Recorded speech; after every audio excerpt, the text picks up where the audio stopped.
Je suis très dubitatif. Pour l'instant, je pense que c'est une très très légère avancée pour plusieurs raisons. Tout d'abord parce que ce que vous venez de dire est vrai. C'est le résultat d'un travail ministériel qui a été réalisé depuis quasiment 1 an et demi. Ce que vous venez de dire, c'est-à-dire cette amende de 300 euros, ne peut être aujourd'hui imposée au contrevenant que si déjà il est pris sur le fait. Ça veut dire en flagrant délit. Vous montrez des images de mon magasin. Très clairement, il n'y a pas de vigile à l'intérieur du magasin. Et puis, quand on appelle la police après qu'un vol se soit déroulé, elle vient 10, 15, 20, 30 minutes, 1 heure après, ou parfois elle vient pas, parce que malheureusement, il y a d'autres faits plus importants à gérer. Donc, premièrement, il va falloir qu'il y ait du flagrant délit.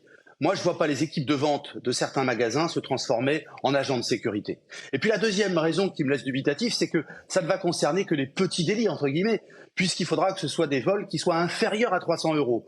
Donc c'est une toute petite avancée. J'ai tendance à penser que c'est une goutte d'eau dans l'océan. Oui, c'est ça. C'est-à-dire que là, on voit à l'écran, tournent des images qui étaient tournées dans votre magasin, là où on voit un voleur. Là, ça fait pas, c'est pas une preuve pour appliquer cette amende, une vidéo d'un voleur.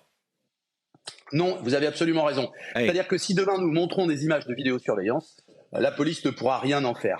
Mais encore une fois, vous allez vous dire les commerçants ils râlent tout le temps. Vous avez sûrement raison.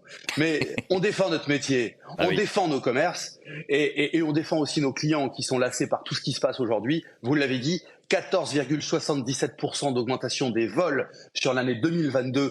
Source ministère de l'Intérieur, c'est beaucoup trop. Et aujourd'hui, il faut agir de façon significative. Il faut redonner de l'autorité à la police. Aujourd'hui, la police française ne fait plus peur. Si vous êtes allé en vacances à l'étranger, regardez ce qui se passe dans d'autres pays. Quand la police intervient, elle est respectée. La police française ne l'est plus. Alors pourquoi elle ne l'est plus? Parce que d'une part, nous on a l'impression que la hiérarchie ne suit plus ces forces de police. Et puis aujourd'hui, il y a une tendance un peu générale à critiquer la police. Parce qu'on met en avant un certain nombre de faits qui sont sûrement contestables, d'actes qui se sont déroulés de policiers qui n'ont pas fait leur travail. Mais il y a quand même énormément de policiers qui font leur boulot, et quand on fait appel à eux, on est vraiment content qu'ils soient là. Donc il faut redonner de l'autorité à la police. Oui.